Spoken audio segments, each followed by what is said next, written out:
எப்படி இருக்கு? ஜெடி. பெத்தி தெலுங்கு படம். ஸோ இந்த படத்த நெறைய பேரு நெகட்டிவ் நெறையா சொல்லியிருக்காங்க. ஏன்னா, இது பார்த்தீங்கன்னா, முழுக்க முழுக்க இது ஒரிஜினல் உடைய தெலுங்கு வெர்ஷன் தான். இது தமிழ் வெர்ஷனா டப் பண்ணி ரிலீஸ் பண்ணியிருக்காங்க.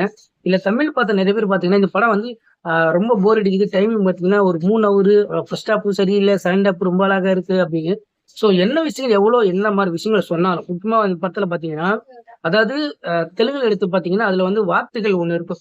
ஸோ அதனுடைய லாங்குவேஜ்ல அது என்ன டயலாக் அப்படின்னு ஒரு வார்த்தை ஒண்ணு இருக்கும்.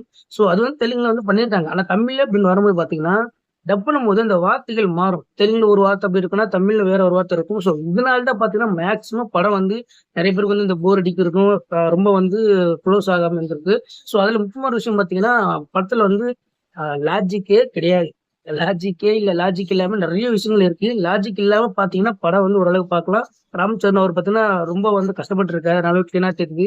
அதுல முக்கியமா பார்த்தீங்கன்னா, இந்த படத்துக்கு ரொம்ப மைனஸ் ஹீரோயின். இந்த படத்துக்கு ஹீரோயினே தேவை கிடையாது. இத பொறுத்தவரைக்கும். எதுக்கு ஹீரோயின் வச்சாங்கன்னு தெரியல. சும்மா அங்கங்க வந்துட்டு போயிட்டு இருக்காங்க. காமெடியும் பெருசா எதுவும் கிடையாது. ஆனா முழுக்க முழுக்க பார்த்தீங்கன்னா, ஸ்போர்ட்ஸ் சம்மந்தப்பட்ட ஒரு கதை தான். ஸோ நீங்க ஸ்போர்ட்ஸ் பிடிக்கும் அப்படின்னா, இந்த படம் ரொம்ப ரசிச்சு, அதுக்கான என்னென்ன ட்ரை பண்ணியிருக்காங்க, எப்படிலாம் ஒரு ஒரு கதைகள் இருக்கு இல்லையா? அந்த கதைக்கு எடுத்திருக்கிறனால தான் இந்த படம் நெறைய பேருக்கு பிடிக்கல அப்படின்னு நெனைக்கிறேன். ஆனா தெலுங்குல பார்க்கும்போது அந்த படம் வொர்த்து தான். ஸோ இந்த படம் பார்த்தீங்கன்னா எப்படி இருக்குன்றத கமெண்ட் பண்ணுங்க. முடிஞ்சா என் சேனல ஃபாலோ பண்ணுங்க. அடுத்த படத்தோட மீட் பண்றேன்.